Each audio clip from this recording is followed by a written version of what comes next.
आपकी कहीं ना कहीं ऐसे प्रोडक्शन हाउसेस वालों से ऐसी बॉन्डिंग है, आपने कुछ ऐसा कर रखा है कि आपको हर सीरियल में 2 बीवियां चाहिए होती हैं? देखिए, कुछ लोग अच्छी किस्मत के साथ पैदा होते हैं, कुछ लोगों की किस्मत खराब होती है, मैं क्या करूं। मुझे अगर कोई आके बोले ना सर कि हम इंस्टाग्राम के फॉलोअर्स देख के ले रहे हैं, मैं बोलूँगा साले तेरे साथ काम ही नहीं करना मुझे, मतलब सॉरी गुस्सा आ रहा है इसलिए सारे। आई थिंक लास्ट ईयर ये बात उठी थी, मेरे ख्याल से रूपाली नहीं उठाई थी, और रूपाली ने ही बोला था, थैंक्स रूपाली, कि हमें भी नेशनल अवार्ड मिलना चाहिए यार।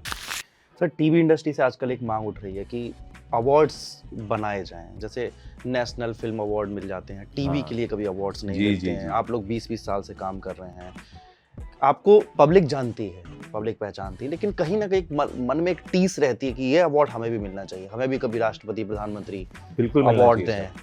हम भी बहुत ज़्यादा मेहनत करते हैं। बिल्कुल करते हैं। तो फिल्मों का जिक्र चला है, आपने इरफान खान के साथ काम किया, अभी हम इंटरव्यू से पहले उनकी बातचीत कर रहे थे, उनके साथ की कुछ यादें, चंद्रकांता सीरियल की कुछ बातें हैं? इरफान भाई लेजेंड थे, I mean will not have another Irfan Khan in this country. इतना सहज कलाकार, इतनी आसानी से करने वाला कलाकार। माही के साथ आपकी जो पूरी बॉन्डिंग है, इशिता कोठारी, पार्थ, फलक, इन सब के साथ में आप लोगों की बॉन्डिंग किस तरीके की? बहुत अच्छी है, मतलब सीरियल में तो हम देखते हैं काफी टेंस माहौल रहता है, आप लोगों की लड़ाई झगड़े। हाँ, वो तो खैर वो 15-20 मिनट आधा घंटा जो हम शॉट देते हैं, हाँ। लेकिन उसके अलावा हम 12 घंटा साथ में रहते हैं। सारे एक्टर्स जो हैं, और ये बहुत इत्तेफाक की बात होती है, और ये अच्छा हुआ, कुछ जो शो के साथ अच्छा होने वाला होता है तो सारे एक्टर्स के साथ ऐसी स्ट्रॉन्ग और अच्छी बॉन्डिंग है, इतनी फ्रेंडली बॉन्डिंग है।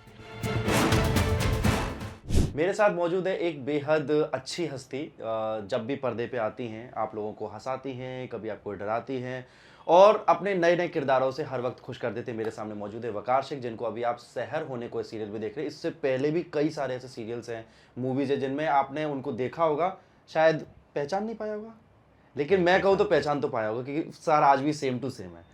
सर, आपका नाम वकार शेख, वकार का मतलब क्या होता है? वकार का मतलब होता है प्रेस्टीज, डिग्निटी, आपकी सेल्फ रिस्पेक्ट, इसको वकार कहते हैं उर्दू में। आपकी जो जर्नी सर कितने साल पहले शुरू हुई थी?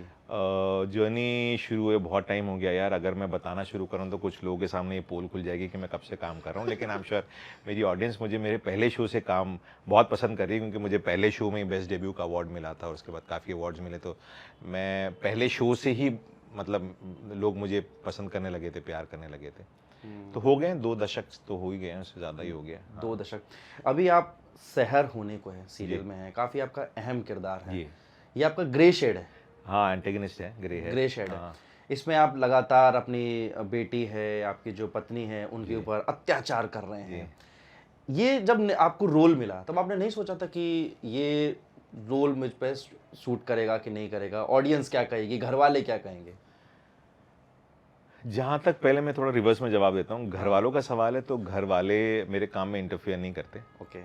और मेरे घर वाले क्योंकि मुझे इतने सालों से काम करते हुए देखते आए हैं, तो और किसी को तो नहीं, लेकिन उन लोगों को ये ज़रूर लगता है कि मैं एक बहुत अच्छा एक्टर हूँ। तो उन्हें ये तो पता होता है कि जो भी रोल करेगा बहुत अच्छा करेगा। और जो आपने बोला कि बाहर वालों को क्या लगेगा, तो बाहर वालों को वही लगना चाहिए जो उन्हें इस वक्त परवेज़ को देख के लग रहा है। उनको गुस्सा आना चाहिए, नहीं आया तो मैं अपना काम सही नहीं कर रहा हूँ। और एक आपका मोटा उड़ता सवाल ये भी था कि आपने मतलब सोचा नहीं 10 बार, डरे नहीं, मतलब आपको लगा कि लोग क्या सोचेंगे ये वगैरह। तो फ़र्क नहीं पड़ता, बिकॉज मैं चाहता हूँ कि लोग मेरे बारे में ये सोचे कि यार वाह क्या रेंज है। मेरा पिछला शो जो था टेलीविज़न पे, मैं स्टार पे एक शो कर रहा था, एक शो क्या, वो इंडिया का सबसे बड़ा शो है पिछले 5 साल से, मैं अनुपमा कर रहा था। करेक्ट। और मैं अनुपमा के ऑपोजिट बहुत रोमांटिक रोल कर रहा था, और बहुत लोगों ने पसंद किया जब मैं यशदीप का रोल कर रहा था अनुपमा में। एंड बहुत ज़्यादा मुझे मैसेजेस, फ़ोन कॉल्स, और मेरे डीएम में मैसेजेस, मेरे फेसबुक पे मैसेजेस बहुत आते थे, और लड़के लड़कियां, and they all loved me in that role. और बहुत टाइम के बाद मैं एक बहुत अच्छा रोमांटिक रोल कर रहा था, और मैं लग भी बहुत अच्छा रहा था उसके अंदर। एंड तो उसके बाद मेरा खुद ये था कि यार मैं अब वापस रोमांटिक नहीं करना चाह रहा। देखिए कैसा होता है, आपने मुझे कहा कि आप 2 दशक से ज़्यादा वक्त हो गया काम करते करते, वो उसकी एक सबसे बड़ी वजह यही है कि मैंने अपने आप को कभी कंफर्ट जोन में नहीं रखा। ओके। कि अगर मुझे ईजिली आता है करना, या मुझे लोग इसमें पसंद कर रहे हैं तो मैं यही करता रहूं, वो एक न एक दिन बोर हो जाएंगे उससे, और मैं खुद बोर हो जाऊंगा वो करते करते। तो मैं अपने आप को उस चैलेंज के अंदर धक्का देते रहता हूँ कि अपने कंफर्ट जोन से हट के डिस्कम्फर्ट जोन में जाओ। और यही एक तरीका है मुझे आपको ये बताने का और मेरी ऑडियंस को बताने का कि मेरे में रेंज कितनी है, मैं कहाँ से कहाँ तक जा सकता हूँ। और अपनी रेंज को एक्सप्लोर करने के लिए, अपने टैलेंट को और बढ़ाने के लिए, अपने स्किल को और हॉर्न करने के लिए, या अपने अंदर के एक्टर को एक्सप्लोर करने के लिए टेलीविजन से बढ़िया माध्यम नहीं है। आपको ये 100 बार माफ़ करता है, फिल्म तो है नहीं कि फ्लॉप हो गई तो आपको अगली फिल्म नहीं मिलेगी। बिल्कुल बिल्कुल। तो मैं हमेशा से कोशिश करता हूँ कि अगर मैंने कुछ एक काम अभी किया है तो मेरा अगला काम उससे बिल्कुल 360 डिग्री अगेंस्ट हो, ताकि मुझे भी करने में मज़ा आए, मेरी ऑडियंस को देखने में मज़ा आए। और एक शॉक वैली भी होती है, ऑडियंस को लग रहा है यार तो इतना रोमांटिक रोल कर रहा था, अब एकदम नेगेटिव, इतना खूंखार विलन और अनअपोलोजेटिकली एक ग्रे कैरेक्टर प्ले कर रहा है। तो सोच यही थी, and I am very grateful कि मुझे उस तरह का रोल मिला। आपके पास जब भी प्रोडक्शन हाउस वाले जब अप्रोच करते हैं तो आप स्क्रिप्ट देखते वक्त किन चीज़ों को फॉलो करते हैं? इन 20 सालों के अंदर आप कुछ बता सकें, किस किस चीज़ को आपने फॉलो किया, या हर बार आप एक टफ कैरेक्टर को चुनते हैं कि ये कैरेक्टर अभी तक नहीं किया, इस बार इसको करता हूँ? कोशिश ये होती है कि हमेशा कुछ अलग कैरेक्टर ढूंढे, लेकिन लाइफ आपको वो सब कुछ तो नहीं देती जो आप चाह रहे हैं। तो हमारी कोशिश होती है कि हम कुछ अलग अलग तरह के कैरेक्टर्स ढूंढे, लेकिन जो आपके पास उस वक्त अवेलेबल है आपको उसमें से पिक करना पड़ता है। मैं बहुत ज़्यादा काम भी नहीं करता, मैं एक शो करता हूँ, फिर मैं आराम से साल भर इंजॉय करता हूँ, बैठा रहता हूँ, फिर पैसे ख़त्म हो जाते हैं तो फिर वापस काम करता हूँ। तो मैं उसमें नहीं, पर अब मैं काम करना चाह रहा हूँ। मैं I am hoping that I want to work for next 8-9 years continuously. तो फर्स्ट चीज़ जो आप ये देखते हो कि सबसे पहले तो आप देखते हो कि भाई आपके लिए करने के लिए क्या है उसके अंदर। अच्छा, मेरी जर्नी में भी ये हुआ ना कि मैंने शुरू में जो शोज़ किए उसके अंदर मैं पहले सेंट्रल रोल करता था, मतलब रोमांटिक सीरियल्स ही किए, और पूरा स्पॉटलाइट आपके ऊपर होता था, शो की पूरी जिम्मेदारी आपके ऊपर होती थी, और लंबे लंबे चले भी शो। और फिर एक सर्टेन एज के बाद आपको स्पॉटलाइट से हटना होता है। आप स्पॉटलाइट में होते हो लेकिन सेंटर में नहीं होते। तो वो एक ट्रांजिशन बहुत मुश्किल होता है बहुत से एक्टर्स को एक्सेप्ट करना कि यार अब आप 25-30 साल के नहीं रहे तो अब आप शो में आप सेंट्रल कैरेक्टर नहीं प्ले कर पाएंगे। बॉलीवुड में तो सर ये चलता है। नहीं सर, बहुत से एक्टर्स हैं, अगर मैं नाम लूँ आपको पता है, कुछ एक एक्टर हैं जो आजकल बहुत कंट्रोवर्सी में है कि उनकी बीवियों ने तलाक भी दे रही है, ये हो रहा है। तो वो, मतलब मैं गलत भी हो सकता हूँ, ये मेरी अपनी ऐसा मुझे लगता है कि and he is a mind blowing actor, मैं बहुत बड़ा फ़ैन हूँ उनका। अगर वो अपने आप को एक्सेप्ट कर ले और कैरेक्टर्स, स्ट्रॉन्ग कैरेक्टर्स करने लगते, जैसे अनिल कपूर कर रहे हैं, या बच्चन साहब ने किया, संजय दत्त करते हैं, या जैकी श्रॉफ करते हैं, बहुत बिजी हैं ये सारे एक्टर्स, डेट्स नहीं है सर इनके पास, तो वो भी आज बहुत बड़ा काम कर रहे होते हैं। उस टाइम के कुछ एक्टर्स हैं जो बड़े हीरो, अभी भी हीरो हैं, शाहरुख खान, सलमान खान, ये सब, लेकिन ऐसे एक्टर्स भी हैं जो एक्सेप्ट ही नहीं कर पाए कि अब ये वो एज से हट के ढल गई है। ढल नहीं गई सर, मतलब अब आपको कोई रोमांस करते हुए नहीं देखेगा। आप 25-30 साल के नहीं रहे, एक्टर की उम्र कभी नहीं होती सर। 80-80 साल के एक्टर्स भी होते हैं जो ऑस्कर लेके जा रहे हैं, और बहुत बड़ा, मतलब कहानी उनके आसपास ही घूमती है। लेकिन अब आपको हर फिल्म या हर सीरियल वो नहीं मिलेगा जो मैं बोल रहा हूँ ना। मैं लास्ट ईयर में यशदीप करके गया जो बहुत रोमांटिक रोल था, और अनुपमा के ऑपोजिट था, लेकिन यहाँ पे कहानी ऐसी थी कि अनुपमा खुद एक ऐसी उम्र की औरत है जो 25-30 साल की नहीं है, उम्र में बड़ी है। तो उस हिसाब से मुझे, क्योंकि मैं भी 25-30 साल का नहीं हूँ, तो मैं उस रोल में फिट हुआ। पर ऐसे कितने सीरियल्स मिलते हैं, यहाँ कोई मैच्योर लव स्टोरी बन रही हो तो भाई मुझे बुलाइएगा। बिल्कुल नहीं है, ये शायद अनुपमा ही एक ऐसा सीरियल और मुझे उस वक्त बहुत कॉल्स आए, और कि हम आपके साथ, वो कहाँ गए भाई आप सब लोग जो मुझे कॉल कर रहे थे कि हम आपके साथ एक रोमांटिक मैच्योर लव स्टोरी करना चाहते हैं, हम right here, call me now. तो ये बहुत बड़ा स्पेस है जिसको आप एक्सप्लोर कर सकते हैं। तो जब वैसी बनेगी तो आपको बुलाएंगे, अदरवाइज तो आपको एक्सेप्ट करना पड़ेगा कि अब आपकी एज कैटेगरी शिफ्ट हुई है। और मैं बहुत खुशनसीब मानता हूँ अपने आप को कि मेरी वो एज कैटेगरी शिफ्ट होने के बाद मुझे बहुत अच्छा काम मिलता रहा, अभी भी मैं कर रहा हूँ। मैंने बहुत ज़्यादा काम नहीं किया, 4-5 शोज़ ही किए होंगे उसके बाद। कबूले किया, विद्या किया, इसमें मैं एंटेगनिस्ट था, फिर मैंने रोमांटिक किया जो अनुपम में किया, अब मैं फिर एंटेगनिस्ट प्ले कर रहा हूँ। So yeah I am there in the spotlight, probably right, एकदम बीच में नहीं होगा लेकिन आसपास ही हूँ। कहानी आपके इर्द गिर्द घूमती हाँ, घूमती है। मैं अगर उसमें सो कॉल अगर अड़ंगे ना डालूं तो फिर कहानी आगे बढ़ने के रीजंस ही नहीं होते हैं। शादी आप ही करवा रहे हैं? मैं ही करवा रहा हूँ, उसके शहर पीछे होने का। उसके पीछे उसकी मंशा भी कुछ और है। मतलब वो चाहता है कि भैया शादी हो, बच्ची हो गई है, 10वीं पढ़ लिया, शादी करके इससे बढ़िया, इससे बड़ा घर तो मिल ही नहीं सकता। और कहीं सोच ये भी है कि अगर इसकी इस घर में शादी हो जाएगी तो थोड़ा मेरा रुतबा भी बढ़ जाएगा। आप एक बेटी के पिता जी भी हैं। जी लेकिन आपका जो सीरियल है, आप उस सीरियल में एकदम अलग हैं उससे। बिल्कुल। लेकिन एक मैं वकार शेख के अकॉर्डिंग जानना चाहता हूँ, आपका पॉइंट ऑफ व्यू क्या है लड़कियों की शिक्षा को लेकर? अभी तक बहुत जो ज़रूरी अभी है, भी गांव में कुछ ऐसी चीज़ें होती बहुत हैं। ज़रूरी है, बहुत ज़रूरी है। सर, तालीम से बड़ा हथियार कुछ नहीं है।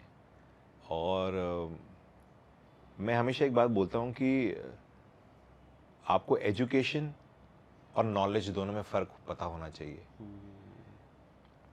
एजुकेशन आपको हर चीज़ का जवाब देगा, लेकिन नॉलेज आपको सवाल पूछने पर मजबूर करेगी। क्या बात कही है। ज़रूरी नहीं है कि हर वो इंसान जो डबल MA है, एजुकेटेड है, उसके पास नॉलेज भी होगी। बिल्कुल सही। और ये भी ज़रूरी नहीं है कि जिस इंसान ने पढ़ाई लिखाई नहीं की उसके पास नॉलेज नहीं है। हमारे देश के सबसे बड़े जो बिगेस्ट इंडस्ट्री रिलायंस और कहते हैं धीरू भाई अंबानी, बहुत ज़्यादा पढ़े लिखे नहीं थे, करेक्ट। लेकिन नॉलेज कितनी थी। बिल्कुल। तो पढ़ाई लिखाई और नॉलेज दोनों अलग अलग चीज़ है। तो आज की तारीख में लड़कियों का विमेन एजुकेशन हमारी तो इस देश में तो कर बेटी बचाओ बेटी पढ़ाओ अभियान भी चल रहा है। और I think education, right to education सबको होना चाहिए।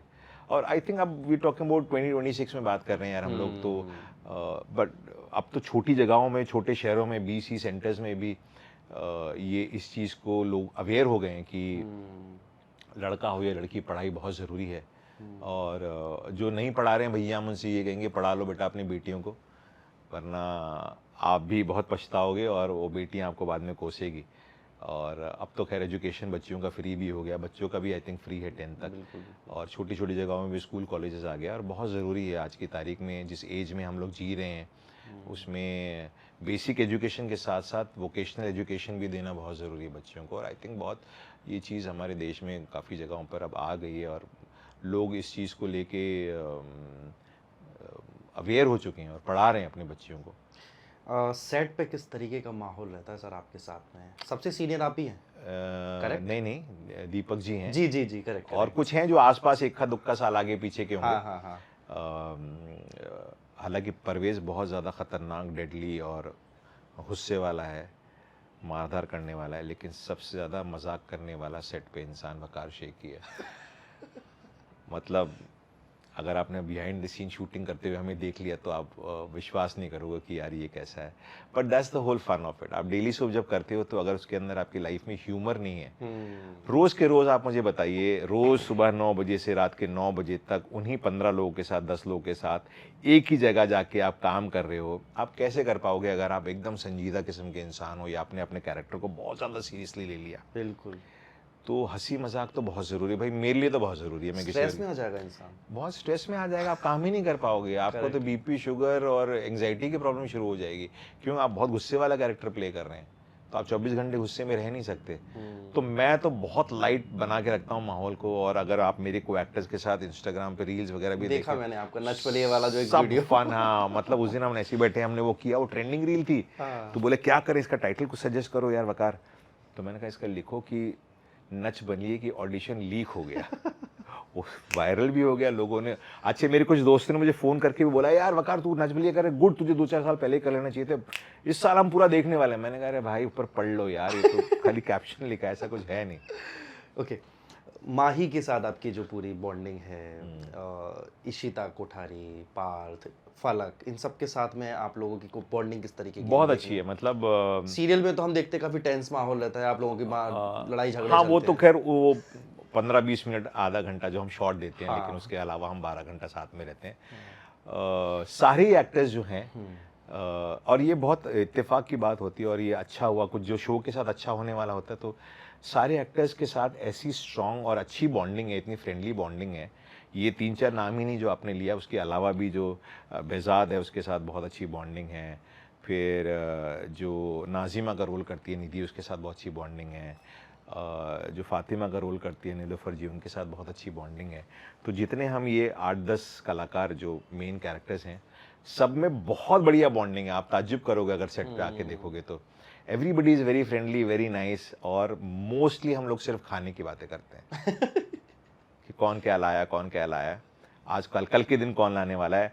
हम लंच में, डिनर में क्या खाएंगे, नाश्ते में खाएंगे, वो डिस्कस कर रहे होते हैं, और शाम में नाश्ते के टाइम पे हम लोग डिस्कस कर रहे हैं कल के दिन कौन क्या लेकर आने वाला है, तुम ये लेकर आओ, तुम वो लेकर आओ, तुम वो लेकर आओ, बस ये कर। आपका फिर डाइट कैसे संभव हो पाता होगा आपकी? मैं इसलिए डाइट संभव हो पाता है कि मैं अपने घर से सिर्फ बाजरे की रोटी और सैलेड्स लेके जाता हूँ। ओके। तो मेरा दोपहर का जो खाना है वो सिर्फ एक बाजरे की रोटी का एक पोर्शन है जो मुझे दिया हुआ है बना के, और सैलेड्स हैं। तो मैं 50% खाना मेरा सैलेड है, तो जैसे ब्रेक होता है मैं अपने सैलेड्स खा लेता हूँ पहले।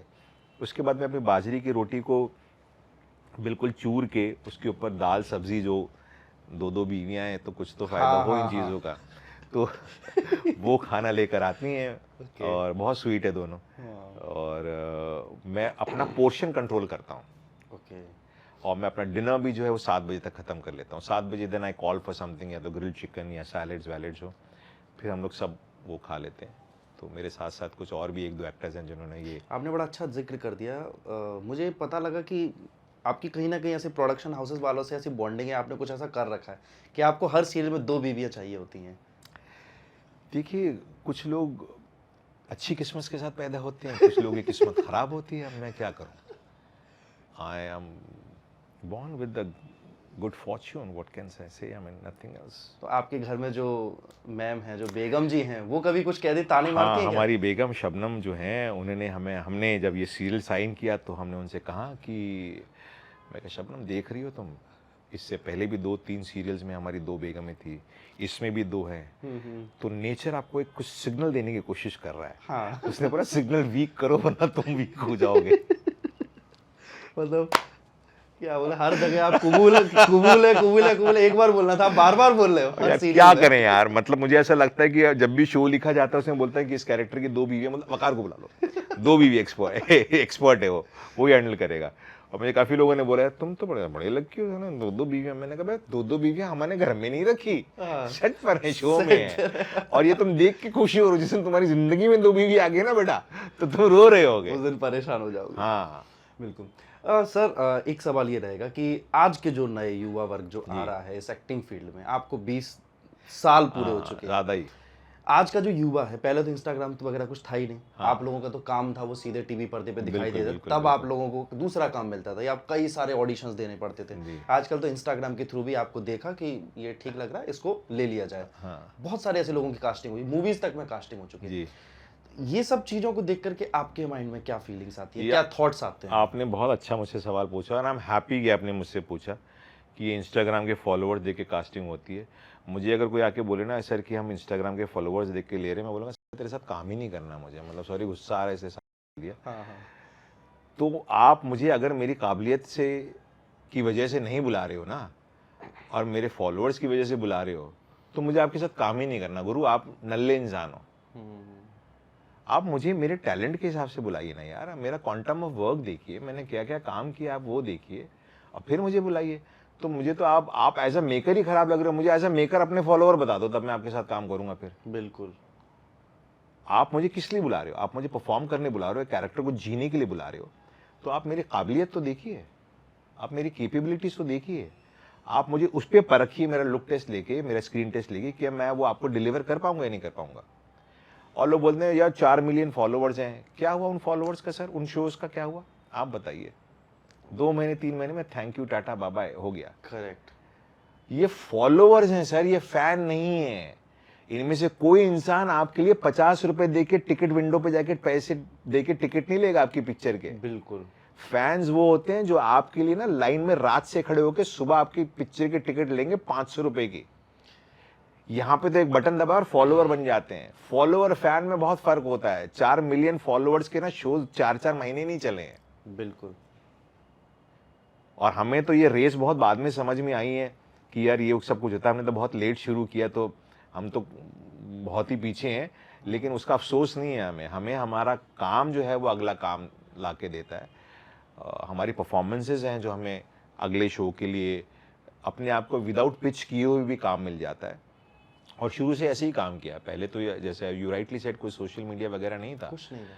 तो हमारा काम ही हमें काम ला के देता था और हम कंपेल्ड थे कि हम बहुत बढ़िया काम करें क्योंकि हमें इस शो के बाद भी दूसरा काम करना है।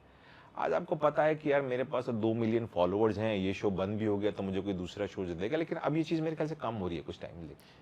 मुझे बड़ा अच्छा किस्सा याद आ गया कि फैंस क्या होते हैं। अभी रजनीकांत की मूवी आई थी कूली, अभी जब आपसे बोल रहा था ना तब मेरे दिमाग में चल रहा था रजनीकांत, तब आपने ही छेड़ दिया। फर्स्ट शो था बिल्कुल सुबह सुबह और लोग दूध लेके पहुंचे थे बाकायदा, और दूध नहलाया गया उनको, नहलाया गया, उसके बाद उस शो को देख रहे हैं। बिल्कुल, मतलब इसको फैंस, ये फैंस होते हैं, है ना, और फॉलोअर्स कुछ और होते हैं। अब चलिए रजनीकांत जी तो चलिए, तब भी इंस्टाग्राम पे आपको फरीदा जलाल कहाँ मिल रही है आपको? देखिए मैम को आज भी काम मिल रहा है और लोग पसंद करते हैं। क्यों मिल रहा है सर? बिकॉज ऑफ एक्टिंग, उनका काम। आपको पता है नवाजुद्दीन सिद्दीकी इंस्टाग्राम पर है नहीं, जहां तक मेरी नॉलेज है, लेकिन few of the best actors of today's उनके अंदर उनका नाम शुमार होता है। तो वो हिसाब से तो उनको तो फिल्में ही नहीं मिलनी चाहिए यार, ये काम ही नहीं मिलना चाहिए था या मिलना चाहिए। तो ये एक तो पहली बात कॉन्सेप्ट गलत है, और ये और मैं बिल्कुल कतई ये नहीं कह रहा कि जिनके फॉलोअर्स हैं वो उनको काम नहीं, उनको भी काम मिलना चाहिए और वो काम कर रहे हैं, लेकिन आप अगर उनके कंधे पे पूरा बोझ डाल दोगे शो का, तो मेरे भैया टेलीविजन सीरियल की जिम्मेदारी उठाना, सिर्फ मेन लीड की बात नहीं कर रहा हूं मैं, जो दूसरे भी अहम इंपॉर्टेंट कलाकार होते हैं, वो आसान काम नहीं है। रोज रोज जाके 25 दिन महीने के अंदर एक सीरियल को करते रहना for next 1.5 years, 2 years is not easy. It's a huge responsibility. आपको परफॉर्म करना पड़ेगा। उसमें से कुछ लोग हैं जिनके अच्छे फॉलोअर्स हैं, परफॉर्मर्स भी अच्छे हैं, तो वो काफ़ी आगे आ गए हैं। बट ये आपने सही बोला, कास्टिंग इस हिसाब से आप कैसे कर रहे हैं? आप फॉलोअर्स को देख के आपको पता चल रहा है मेरे अंदर टैलेंट कितना है। करेक्ट। 30 सेकंड की रील और 1 मिनट की रील से कैसे पता चल सकता है? 30 सेकंड तो हम पॉज ले लेते हैं, हाँ डायलॉग के बीच में। डायलॉग, और कितनी बार शूट, कितने घंटों में शूट होता है वो? 30 सेकंड का, 1 मिनट का, आप लोगों को तो फटाफट बना करके देना है। 30 सेकंड की रील ये लोग बनाते हैं। मैंने कहा यार मैं तो हैवी हैवी डायलॉग्स के बीच में 30 सेकंड का पॉज ले लेता हूँ यार, और लोग उस पर तालियां बजाते हैं। आपको अच्छा हेडलाइन मिला है इसके अंदर, ये मेरे भी दिमाग में नहीं आया, मैंने ऐसे ही बोल दिया। बिल्कुल सर। खैर सर, ये जानना चाहूँगा कि आप अपनी फैमिली के साथ में किस तरीके का आपका बॉन्ड है, और घर में भी आपका बिल्कुल ऐसे ह्यूमर वाला माहौल बहुत चलता है? बहुत ज़्यादा। हाँ, हम लोग 3 भाई हैं, मैं सबसे छोटा हूँ। ओके। तो छोटा होने की वजह से हमेशा से मस्ती करता रहा हूँ। दोनों बड़े भाई हैं जो ज़्यादा जिम्मेदारी निभाते रहे हैं, अभी भी निभाते हैं। मेरा वैसे ही ख्याल रखते हैं जैसे मैं कोई छोटा बच्चा हूँ अभी भी। एंड हमारी फैमिली ही बहुत क्लोज नेट रही है, लाइक माई डैड और जो उनके भाई हैं, जो मेरे चाचा हैं और जो बुआ हैं, सारी बहुत क्लोज हैं। तो उनके बच्चे जो हैं, हम कज़न्स, हम भी बहुत क्लोज हैं। और जो बड़ा भाई होता है वो बड़ा भाई होता है, वो आगे बोलेगा भाई उठ, वो सदा ही बड़ा है। हाँ, फिर वो मुझसे 6 महीना क्यों ना बड़ा हो, हाँ भाई करके हम उठ जाते हैं और उससे सवाल नहीं पूछते हैं। तो वही हमारे चाचाओं में और हमारे डैडी में हमने देखा, वही हम कज़न्स में आए। अब हम कज़न्स के भी बच्चे हो गए हैं, तो वो अगर मैं किसी कज़न के बच्चे को लफाड़ भी खींच दूँ तो मुझे बोलेगा नहीं भाई क्यों मारा, सही मारा, बोला गलत कर रहा होगा कुछ। तो बहुत क्लोज नेट फैमिली है। तो वैसे ही जहाँ पे जो अभी मेरा जो हम यहाँ रहते हैं, मैं, वाइफ और दोनों बच्चे, तो पहले मॉम डैड थी। आई लॉस्ट माई फादर 2.5-3 साल पहले।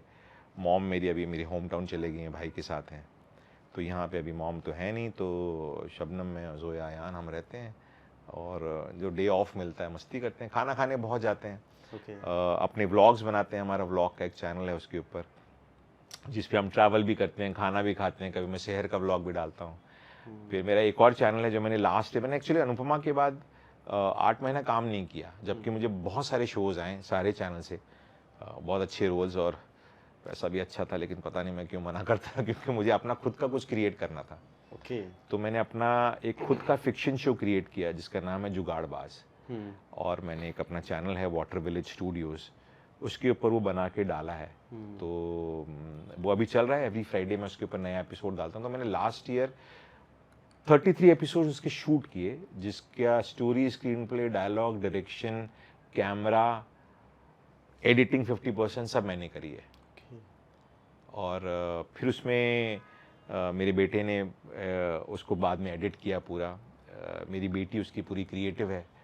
और पैसे ख़त्म हो गए तो हमारी वाइफ ने बोला मैं खाना बना के दे दिया करूँगी, तो वो हमारी प्रोड्यूसर भी है, क्योंकि खाना खिला रही है यार हमें। तो वो एक शो है जो मैं लास्ट ईयर करता रहा। तो पूरी फैमिली वी मेक श्योर कि हम लोग सब साथ में आके एज मच एज हम इन्वॉल्व कर सके एक दूसरे को अपने काम में करते हैं। मतलब अब आप कहा जाए तो जो फिल्मोग्राफी होती है उसके हर अहम किस हिस्सों को छूना चाहते हैं और उस पर बहुत ज़रूरी काम है, कर रहे हैं आप। बहुत ज़रूरी है। As a creative person in this line of work, आपको पता होना चाहिए कि आपकी मास्टर लाइट कहाँ से है, आपकी सोर्स लाइट कहाँ से है, आपके फिलर्स कहाँ से, आपकी बैक लाइट है या नहीं है। क्या आपके चेहरे पे जो, जैसे मेरी आंख के अंदर है, मुझे हमेशा नीचे से एक बाउंस लगता है, मुझे पता है। मुझे पता है कि मेरी सोर्स इस वक्त कहाँ से आ रही है, मेरी सोर्स लाइट क्या है। मुझे पता है कि अभी हम ये चीट करेंगे, अगर हमें टाइम नहीं है इसी को हमें चीट करना पड़ा आपको यहाँ बिठा के, मुझे तो मेरे लुक एंगल कहाँ पे होना चाहिए। मुझे मेरे लेंसेज पता है कि मैं 35 पे शूट कर रहा हूँ, 50 पे शूट कर रहा हूँ, 25 पर हूँ कि कितने पर हूँ, तो अभी ब्लॉग क्या बना होगा। मुझे पता है कि एडिटिंग के बाद क्या होगा, अगर यहाँ रुक गया तो हम इसको कहाँ से एडिट कर सकते हैं। एक एक्टर को ये नॉलेज होना बहुत ज़रूरी है। और इतने साल काम करने के बाद आई थिंक नेचुरल प्रोग्रेशन था, मुझे लगा कुछ अपना खुद का क्रिएट करना चाहिए। और उसकी दूसरी एक बहुत बड़ी वजह थी, मैं कॉलेज से थिएटर, स्कूल से प्लेज वगैरह करता रहा, कॉलेज में मैंने बहुत थिएटर किया, इंटर कॉलेजेट्स किए, जीते भी हम लोग बहुत। और मैं हमेशा कॉमेडी प्लेज करता था, तो मेरी कॉमिक की टाइमिंग बहुत स्ट्रॉन्ग है। और मैं ह्यूमर भी लिटिल डार्क, मेरा ह्यूमर थोड़ा सा डार्क ह्यूमर है। और मुझे लगता था उन दिनों में कॉलेज में किया मैं बहुत अच्छा कॉमेडियन बन जाऊँगा साला, और कुछ नहीं। तो मिमिक्री वगैरह भी करता था, ये वो सब कुछ। लेकिन जब टेलीविज़न में आया, उससे पहले मॉडलिंग की, तो मतलब थोड़ा सा अच्छी बड़े बड़े ब्रांड्स किए कि उसको टेलीविज़न करने लगा, तो बेस्ट डेब्यू का अवार्ड मिला और एक रोमांटिक हीरो बन गए। तो बड़ा अच्छा लगता था उस टाइम पे तो रोमांस करना। और फिर मेरे ख्याल से मैंने 25 से 30 शोज़ किए जहाँ पे मैं रोमांस ही कर रहा था। और मैं जब लोगों को कहने लगा यार मुझसे कॉमेडी करवाओ, किसी ने मुझे कॉमेडी नहीं दी करने के लिए। कहता नहीं नहीं सर आप थोड़े से फिर रफ टफ हो गए कि नहीं आप रोमांस ठीक था, अभी थोड़ा सा ना आप रफ टफ हो गए सर, कॉमेडी नहीं समझ में आएगी। मैं अभी भी प्ले करता हूँ तो मैं कॉमेडी प्ले ही करता हूँ। अभी तो इस साल तो मैंने नहीं किया, लास्ट ईयर मेरा एक प्ले चल रहा था और मैं हर 1.5-2 साल के बाद एक प्ले करने की कोशिश करता हूँ, ताकि जितना मैं भूल जाता हूँ एज एन एक्टर, आप टेलीविज़न पे ना बन जाते हो वही 2-3 एक्सप्रेशन और बहुत ज़्यादा करने नहीं मिलता है। करेक्ट है। तो मैं वापस से जाके अपने आप को लर्न करता हूँ राइट फ्रॉम स्क्रैच थिएटर में जाके कि भई आपको पूरी स्क्रिप्ट याद होनी चाहिए। आपकी आवाज़, वो जो एक कुछ अभी नए एक्टर आए हैं जो इनर वॉइस में बात करते हैं कि हाँ मैं गया था वहाँ पे और मैंने सब किया कि हाँ तुमसे, अबे नहीं भाई, थ्रू होना चाहिए आवाज़ के अंदर। हाँ, मुझे सुनाई तो पड़े। सुनाई तो पड़े। वहाँ पे साउंड ज़्यादा बोलते हैं भाई ये कांटा हिला भी नहीं है मेरा, क्या कर रहे हो तुम, थोड़ा कुछ हिले तो सही वहाँ पे। तो वो है थोड़ा सा अपने आप को जो ख़राब कर लेते हैं हम टेलीविज़न में, क्योंकि आप कंफर्ट जोन में काम करते हैं, आपको पता है इतना कर देंगे हो जाएगा। तो वो भूल के वापस से स्क्रैच से आप अपने क्राफ्ट को समझने और सीखने की कोशिश करें। तो मैं थिएटर करते रहता हूँ, लेकिन मैं सिर्फ कॉमेडी ही करता हूँ। तो जब मैंने अपना जुगाड़बाज बनाया तो मुझे लगा यार कोई मुझे काम तो दे नहीं रहा कॉमेडी शोज़ के अंदर, फिल्मों में या सीरीज़ में या इसके अंदर। तो मैंने अपने लिए ही ये सीरीज़ बना ली जो प्योर कॉमेडी है। इट इज़ अबाउट 3 लड़के हैं जो बॉम्बे में हैं, अलग अलग एज कैटेगरी के, और जो एक्टर बनने आए हैं और वो यहाँ स्ट्रगल कर रहे हैं, और उनके साथ क्या होता है जो स्ट्रगलर्स यहाँ पर आते हैं उनके बीच में, उसका नाम है जुगाड़बाज। ये सब जुगाड़ में यहाँ पे रह रहे हैं, उनके आपस में रिलेशनशिप क्या है, एक दूसरे की टांग भी खींचते हैं। और क्योंकि यूट्यूब पर है तो थोड़ी सी लैंग्वेज हमने हल्की फुल्की वो रखी है जो लड़के लड़के आपस में बात करते हैं, लेकिन बहुत मज़ेदार है। मतलब आप हंस हंस के पागल हो जाओगे। छोटे छोटे एपिसोड होते हैं हमारे 13, 14, 15 मिनट के। बिल्कुल देखूंगा तो मैं। वो हमने बनाया लास्ट तो ईयर। कहीं ना कहीं आप अपने सपने को पूरा करने के लिए कर रहे हैं सारी चीज़ें, भले किसी ने मौका नहीं, लेकिन आपने खुद अब बनाया है। आप ज़िंदगी ने ऐसे मकाम पे लाके खड़ा कर दिया जहाँ चाहते तो, मतलब पसंद तो बहुत कुछ है लेकिन हासिल करने की चाह नहीं है अब। तो सपने तो कभी ख़त्म नहीं होंगे जब तक आप सांस ले रहे हैं। मेरे ख्याल से सपने देखते भी रहो, देखते रहोगे तभी पूरे भी होंगे। तो ये तो बहुत पुराना सपना था कि एक्टर बनना है, अब कैसे बनेंगे क्या बनेंगे उस वक्त नहीं पता था, बट वो स्क्रीन प्ले लिख रहा है ऊपर बैठ के, तो बढ़िया है। तो सपने तो है बहुत से, बहुत कुछ चीज़ें अचीव करना बाकी है, और मैं हमेशा अपने आप को बोलता हूँ कि best still to come. Sir, TV industry से आजकल एक मांग उठ रही है कि अवार्ड्स बनाए जाएं, जैसे नेशनल फिल्म अवार्ड मिल जाते हैं, टीवी के लिए कभी अवार्ड्स नहीं जी मिलते जी हैं। जी। आप लोग 20-20 साल से काम कर रहे हैं, आपको पब्लिक जानती है, पब्लिक पहचानती है, लेकिन कहीं ना कहीं एक मन में एक टीस रहती है कि ये अवार्ड हमें भी मिलना चाहिए, हमें भी कभी राष्ट्रपति प्रधानमंत्री बिल्कुल मिलना अवार्ड चाहिए दें। सर। हम भी बहुत ज़्यादा मेहनत करते हैं बिल्कुल करते हैं। और मैं बिल्कुल I am not taking away the hard work जो फिल्में भी करता हूँ, मतलब बिल्कुल। मेरी फिल्में भी आई हैं और बड़े रोल्स में आई हैं, सब मेजर रोल्स में आई हैं। लेकिन टेलीविज़न एक अलग बॉल गेम है गुरु, मतलब बहुत मेहनत का काम है। तो हमें अप्रिशिएट क्यों नहीं किया जाए? तो आई थिंक लास्ट ईयर ये बात उठी थी, मेरे ख्याल से रूपाली ने ही उठाई थी और रूपाली ने ही बोला था, थैंक्स रूपाली, कि हमें भी नेशनल अवार्ड मिलना चाहिए यार, और हमें भी उस कैटेगरी में अवार्ड्स मिलने चाहिए, उस स्तर पे एक हमें भी अप्रिसिएशन और रिकग्निशन मिलना चाहिए, ज़रूर मिलना चाहिए। I am for it. जिसके आप लोग हकदार हैं। बिल्कुल हकदार हैं, हम मेहनत बिल्कुल, कर रहे हैं, हम मेहनत आपसे कर रहे हैं। कोई चीज़ बेवजह नहीं मांग रहे यार। हम साल 2 साल 3 4 साल लोगों को एंटरटेन करते हैं रोज़, और लोग हमारे साथ साथ अपनी ज़िंदगी जीते हैं। हम जब लोगों से मिलते हैं तो हमें ऐसे आके मिलते हैं, वी लव यू, ये वो। हमें लगता है भाई ऐसे क्यों, आप उनके घर का हिस्सा हो, आप रोज़ उनके घर में जा रहे हो। और ये तो खैर हम जो कॉमेडी शोज़ है, स्पेशली मैं सुनता हूँ तारक मेहता है ना, लोग घर में वो एक आपके घर में अलग एक मेंबर है। अगर इस घर में 4 लोग रह रहे हैं तो 5वां मेंबर जो है वो तारक मेहता का शो है, या इस तरह के जो भी शो लोग देखते रहते हैं। जैसे मेरे फादर CID देखते रहते थे, या वो अदालत देखते रहते थे। वो आप नहीं भी देख रहे हो तो वो चल रहा है, और वो सुकून है कि वो चल रहा है, वो मेरे घर में है। तो आप इतना उनकी ज़िंदगी का हिस्सा हो, और आप उनको इतना एंटरटेन कर रहे हो, इतना प्रभावित कर रहे हो उनके मूड पे। अभी भी मुझे मैसेजेस आते हैं कि आप सर क्या कर रहे हो, ये बहुत लोग इन्वॉल्व हो जाते हैं आपकी ज़िंदगी में। तो हमें तो और बड़ा हक है हमारा उन अवार्ड्स पे यार। आपकी फिल्म तो 4 महीना 5 महीना सुपरहिट करके पैसे कमा के चली जाती है, हम तो 2 4 5 6 7 साल एंटरटेन कर रहे हैं। करेक्ट। आपका अनुपमा, ये रिश्ता क्या कहलाता है, वो भी है, रिश्ता क्या कहलाता है, मेरे उससे पहले के शोज, हीना मेरा 5 साल चला, कबूल BAB है। मेरा, कबूल है 3 साल चला, बनी के बाद 7 साल चला। तो हमने कितना एंटरटेन किया है भाई। बिल्कुल बिल्कुल। तो हमारा तो बड़ा हक है उन अवार्ड्स पे। हमें तो पहले बुला के, फिल्मों से पहले हमें देना चाहिए अवार्ड यार, करेक्ट। क्योंकि हम तो कितनी मेहनत करते हैं। सर आपने तारक मेहता का बड़ा अच्छा जिक्र कर दिया। ये मैंने सिर्फ इस सीरियल के साथ ये देखा है कि खाना खा रहे हैं लोग वो ऐसे फोन रखे, तारक मेहता का उल्टा चश्मा, सिर्फ इसी सीरियल के साथ मैंने हाँ बहुत है, मतलब एक कल्ट शो है यार। कल्ट शो बना। तो उसके बारे में आप जितना कहो उतना कम है। मतलब वो उसके हर कैरेक्टर जो है वो हर एक के घर में है, और बच्चे से लेके बूढ़े तक सब शो को देखते हैं।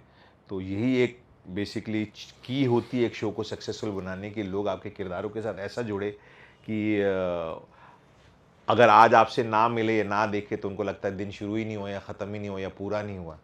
So great show. तो कभी मौका मिला ऐसे सीरियल को आप जरूर करना चाहेंगे, क्योंकि आपको मैं कॉमेडी करना चाह रहा हूँ यार। मतलब आपके माध्यम से अगर कोई सुन ले बनाने वाला कि कॉमेडी कोई सीरीज़ आ रही है, फिल्म आ रही है, शो आ रहा है, तो I am all game for it. और मैं बहुत अच्छी कॉमेडी करता हूँ यार। कॉमेडी में आपको सबसे अच्छा कौन लगता है अब तक की पूरी कॉमेडी, अगर फिल्म में, सीरियल्स में, कहीं भी देखा? फिल्मों के अंदर, टेलीविजन में मुझे सुमित राघवन बहुत अच्छा लगता है कॉमेडी करते हुए। ओके। आसिफ भाई अभी जो कर रहे हैं भाभी जी घर पर है, ओके। तो ही इज़ वेरी गुड। उनके साथ जो है वो भी बहुत अच्छा करते हैं। पर क्योंकि आसिफ भाई उसके अंदर थोड़े अलग अलग किरदार प्ले कर लेते हैं, कभी कव्वाल, कभी ये, कभी वो, इज़ टू गुड यार। सुमित राघवन बहुत अच्छा है। और आपका किक्कू, और वो है, और सुनील ग्रोवर तो अनटचेबल है भाई। मतलब आजकल जो देख रहे हो आप, हर बार एक नया किरदार। हाँ मतलब वो ऐसा, यार मैं क्या बोलूँ, मेरे पास तो लफ्ज़ नहीं है उसके लिए बोलने के लिए। उसने जो गुलजार साहब बनाए थे, मैं जिक्र यही करने वाला था। और वो जब खली बनकर आया, चलो सिद्धू पाजी बनते हैं, और अभी लेटली जो आमिर खान बना है, सलमान तो खैर सभी ने देख लिया, सलमान खान। यार आप कैसे कर लेते हो यार, ये है टैलेंट सर। वो आपको हंसाने की कोशिश नहीं कर रहा है, आप हंस रहे हो। वो कोई कॉमेडी लाइन नहीं बोला कि एक वो था और वो गिर गया और पैर फिसल गया ना, वो तो किरदार जी रहा है, आप हंस रहे हो देख के। That is talent. डब्बा कार्टेल में इतना बढ़िया रोल निभाया। हाँ मैंने वो एक्चुअली मिस कर दिया, वो मैं देख नहीं पाया। वो एकदम ग्रे, ग्रे निगेटिव बहुत अच्छा, रोल मैंने है, पढ़ा था और सुना मुझे बढ़िया। भी कि आप देखो, उनको टाइम मिलेगा तो मैं देखूंगा। फिल्मों में बहुत लोग हैं सर कॉमेडी करते हैं, गोविंदा बहुत अच्छा कॉमेडी करते थे। बिल्कुल। और अक्षय कुमार की कुछ फिल्में बहुत अच्छी रही, कॉमेडी करते थे। और जो प्रॉपर कॉमिक एक्टर्स थे, असरानी साहब बहुत बढ़िया करते थे। शोले। हाँ, असरानी बहुत बढ़िया करते थे। जॉनी लीवर बहुत अच्छा करेक्ट। ये करते थे। तो बाद में तो फिर सर ये हुआ कि विलन्स भी आउट हो गए और कॉमेडियंस भी आउट हो गए, ये सारे रोल्स हीरो ही करने लग गए फिर। हाँ। तो पहले तो स्पेसिफिक होता था, विलन है तो ये 4-5 चेहरे हैं, डैनी साहब, अमरीश पुरी, शक्ति कपूर, गुलशन ग्रोवर, या उनके नीचे के भी और दूसरे एक्टर्स होते थे। अब वो सब आउट हो गए। अब अक्षय खन्ना ही विलन कर लेते हैं, हाँ। अब अर्जुन रामपाल ही विलन कर लेते हैं। सेम ऐसा आइटम गर्ल्स के साथ भी हो रहा है। पहले अब आइटम गर्ल्स होती सॉन्ग्स थी, अलग होते थे, अब हीरोइन ही हीरोइंस कर ही लेते रही हैं। हाँ, मतलब विलन तो शाहरुख खान भी कर चुके हैं डर के अंदर। तो अब आई एम हैप्पी कि एक्टर्स हीरोज भी एक्सप्लोर कर रहे हैं अपने आप को। वही है, अपनी रेंज दिखाने का कब मौका मिलेगा। सर फिल्मों का जिक्र चला है, आपने इरफान खान के साथ काम किया। अभी हम इंटरव्यू से पहले जी, उनकी जी, बातचीत जी, कर जी, रहे थे, जी। उनके साथ की कुछ यादें हैं, इरफान चंद्रकांता भाई- सीरियल की कुछ बातें हैं। इरफान भाई लेजेंड थे। I mean will not have another Irfan Khan in this country. इतना सहज कलाकार, इतनी आसानी से करने वाला कलाकार। और अगर आप आंख बंद करके इरफान भाई को देखो ना, अगर आप जानते हो उन्हें, तो उनकी एक स्माइल थी मुझे तो उनकी आंखें ही याद आ और जाती उनकी एक आंखों के अंदर चमक थी। करेक्ट। वो आपको वो आंखें कहाँ मिलेगी आपको। सर जब और मैंने जो तीसरी इंपॉर्टेंट चीज़, उनकी आवाज़ में एक अलग खनक थी सर। और मैंने बहुत काम किया सर उनके साथ। मतलब उन्होंने मुझे डायरेक्ट भी किया, और वो मेरे फादर भी बन चुके हैं, बाबा भी बन चुके हैं, टीचर भी बन चुके हैं, अंकल भी बन चुके हैं। और बहुत मज़ेदार यार। मतलब वो जब गए तो ऐसा लगा कि पर्सनल लॉस हुआ बहुत ज़्यादा। एंड ग्रेट एक्टर, वेरी, बहुत जल्दी चले गया। मतलब इतना कुछ और देना बाकी था और हमें सीखना बाकी था। बट जब मैंने उनकी पान सिंह तोमर देखी, हाँ। क्योंकि वो मेरे अरे डिस्ट्रिक्ट की है, बाप रे चंबल की, बाप रे बाप, जब मूवी देखी तो मैं रोंगटे खड़े हो गए। खतरनाक। इतनी बखूबी हमारे यहाँ की लैंग्वेज को अरे उन्होंने सर। पकड़ा। आप क्या कंपेयर करोगे इरफान खान को। मतलब मैंने उनकी हासिल फिल्म कम से कम 50 बार देखी है। और मैं हर एक्टर को बोलना चाहता हूँ कि गुरु, एक्टर बनना चाहते हो, हासिल देखो, रट लो एक एक सीन उसके। इरफान खान हासिल के अंदर मतलब बाप रे बाप। क्योंकि पहली बार आपको मतलब 2.5 घंटा इरफान खान देखने मिला, और मतलब उसके अंदर वो क्या बोलूँ यार, एक एक सीन मास्टरपीस है यार उसका। मतलब डायरेक्टर और वो दोनों ने मिलके, तिग्मांशु भाई और उन्होंने, मतलब क्या किया है यार। लेकिन कहीं ना कहीं सर आपको ऐसा लगता है कि ये इरफान खान हुए, ऐसे बहुत सारे कलाकार बहुत actors हुए, हैं। इनको उस तरीके की रिकॉग्निशन नहीं मिली जिसके वो हकदार थे। इंसान चला जाता तो कहते हैं अरे यार बड़ा अच्छा इंसान था, बड़ी अच्छी एक्टिंग करता था, बढ़िया था। लेकिन जब वो होता है, उनके ऊपर कभी कोई 100 करोड़ की मूवी खर्च नहीं करता है, कभी 500 करोड़ रुपए खर्च नहीं करता है। लेकिन वहीं ऐसे एक्टर्स हैं इस फिल्म इंडस्ट्री इस मुंबई में जिन्होंने 10-10 लगातार फ्लॉप फिल्म्स दी हैं, लेकिन अभी भी सर उनके पास तमाम सारी अभी स्क्रिप्ट्स पड़ी हुई हैं। कैसा है सर, आपको पता ही है कि थोड़ा सा आप अगर फिल्म फैमिली से हैं तो फिर 14 फ्लॉप के बाद भी आपकी पिक्चर आएगी। और अगर आप नहीं हैं तो फिर आपको दूसरा मौका नहीं दिया जाएगा। पर अब मेरे ख्याल से 2026 में ये भी बहुत मुश्किल है कि अगर आपने डिलीवर नहीं किया तो डिफ़िकल्ट हो जाता है बहुत, 2-3 फिल्मों के बाद ही। पर यस, इरफान भाई को, क्योंकि वो थोड़ा सा एक टेलीविज़न का चेहरा थे, लेकिन उन्होंने जो जगह अपनी बनाई है सर, वो 500 करोड़ की फिल्में करने वालों से बड़ी जगह बनाई है। एटलीस्ट मेरे लिए तो वो उनसे बड़े हैं। बिल्कुल। और उनकी जगह कोई नहीं ले सकता। ये जो 200-300 करोड़ की फिल्में करते हैं, इनकी जगह कोई और आ जाएगा, उनकी जगह कोई नहीं आ पाएगा। वो अलग उनका एक लेवल था। उनके बेटे बाबिल खान भी आए हैं फिल्म इंडस्ट्री में। हाँ, हाँ। उनको भी कुछ पहचान मिली, लेकिन बीच में उनके साथ भी कुछ ऐसा हुआ जिससे जी, वो जी। बड़े दुखी हुए, कुछ जी, इंस्टाग्राम की पोस्ट पे आई। जी। इसको किस तरीके से देखते हैं जब एक बड़ा अच्छा खासा एक किरदार, या आप कहें एक बहुत अच्छा एक्टर जिसने 30 साल तक गुजारे होंगे इस फील्ड में, उनका बेटा या बेटी अभी अभी आए, उसको तुरंत कंपेयर कर दिया जाए, अरे ये इसके अंदर उसके अपने बाप की तरह बात नहीं है, माँ की तरह नहीं दिखती है। इसको आप किस तरीके देखते पर हैं? Why only Babil? अभिषेक बच्चन को कंपेयर किया गया। बिल्कुल। सनी सर जब आए और जब बॉबी आया तब उनको भी कंपेयर किया गया। उसके बाद जितने और लड़के आए, रणबीर कपूर को कंपेयर किया गया, टाइगर श्रॉफ को कंपेयर किया गया। तो ये हमारी ही वो होता है, हम ही कंपेयर कर लेते हैं अपने दिमाग में कि अरे यार वो बाप तो ऐसा, बेटा ऐसा क्यों। आपको सोचना पड़ेगा, दोनों अलग अलग पर्सनालिटीज़ हैं, दोनों अलग अलग टैलेंट है, और ये कला है जो विरासत में नहीं मिलती है कि भैया ये कम होता है। जैसे मुकेश जी हुए, उनके बेटे हुए, और उनके जो फादर थे सब सिंगर्स थे, अच्छे थे, लेकिन उन्होंने अपने आप को ट्रेन बहुत किया ना। भाई सचिन तेंदुलकर का बेटा आज भी अपनी जगह ढूंढ रहा है ना टीम में। बिल्कुल। तो आपको बनानी पड़ेगी जगह सर। बहुत मेहनती है अर्जुन, टैलेंटेड है, लेकिन फिर भी जगह नहीं मिली है ना उसको आज भी, और उसको हमेशा कंपेयर किया जाएगा अपने फादर से। बिल्कुल। तो ये जहाँ एक अगर आशीर्वाद है तो वहाँ पे अभिशाप भी है कि वो क्या बोलते हैं उसको, श्राप भी है कि आप किसी बहुत बड़ी पर्सनालिटी के अगर बेटे हैं तो ये जहाँ एडवांटेज है बहुत बड़ा, वहाँ डिसएडवांटेज भी है बहुत बड़ा। लोग आपको हमेशा कंपेयर करेंगे तब तक जब तक आप अपनी एक अलग जगह ना बना ले। हम तो वो लाइफ जी नहीं रहे हैं, हमें पता नहीं कि, और वो बहुत प्रेशर्ड लाइफ भी होती है कि आप मेहनत तो कर रहे हो, लेकिन आपकी पुरजोर मेहनत के बाद भी लोग आपको पता मैं नहीं आया यार, फादर बहुत अच्छे थे, बहुत अच्छे करते हैं इसके फादर यार। अरे यार उसको तो देखो, इसकी कैपेबिलिटीज़ उतनी नहीं होंगी, या इस अभी बहुत रॉ है, आने वाले वक्त में ये भी वहाँ तक पहुँचेगा, लेकिन वो कंपैरिजन तो करते हैं। Absolutely right. बिल्कुल बिल्कुल बिल्कुल। हाँ, तो वो जितना बड़ा वरदान है, अभिशाप भी है फिर वो। सेम ऐसे जानवी कपूर के साथ हो रहा है, श्रीदेवी के साथ उनको हर बार कंपेयर किया जाता है, जबकि श्रीदेवी एक लेजेंड थी, एक अलग ही लेजेंड थी। मतलब अनटचेबल थी वो भी अपनी, मिथुन मतलब चक्रवर्ती के बेटों को उनसे कंपेयर किया जाता हाँ, है। वो तो काम ही नहीं मतलब कर पाए, मिम्मो और वो दूसरा भी जो है। Correct correct. तो सैड है, बट पर एट द सेम टाइम आप किसी के अगर बेटे हैं तो आपको शायद मेरे आपके बनिस्बत उन्हें मौका मिल जाएगा, मिल जाएगा लेकिन वहाँ कॉन्टेक्स्ट तो हाँ, वहाँ टिकने के लिए तो टैलेंट ही चाहिए टैलेंट ही, आपको। जैसे रणवीर कपूर ने अपनी एक जगह बनाई, बनाई अपने है पिता सर, के बहुत बराबर टैलेंटेड है। पहुंच अरे चुके, ऊपर बाप भी रे, निकल चुके हैं, बाप रे, बहुत इतना कहा भयंकर, जाता है। बहुत भयंकर। एनिमल वगैरह में तो मतलब पागलपंती वाला काम किया है, बड़ा परफॉर्मर। सर बहुत बहुत धन्यवाद आपका, आपने बड़ी तसल्ली से सारे सवालों के जवाब दिए। कुछ नई चीज़ें भी आपसे मुझे सीखने को मिली कि एक चीज़ होती है ना कि अगर आपको कोई और मौका नहीं दे रहा तो खुद उस मौके को बनाओ। हमने वही किया। जब आपके लिए किस्मत दरवाज़ा नहीं खोल रही है तो हमने अपना दरवाज़ा खुद बनाया, खुद बनाए, खुद अपना महल खड़ा कर रहे खुद हैं। कर रहे हैं, कोशिश कर रहे हैं। मतलब कम से कम ये दिल को तसल्ली तो है कि तसल्ली तो है। ठीक है, मिलियंस में हमारे सब्सक्राइबर नहीं है वाटर विलेज पे, लेकिन यार हज़ारों लोग तो देख रहे होंगे, उन तक तो हमने ये बात पहुंचाई।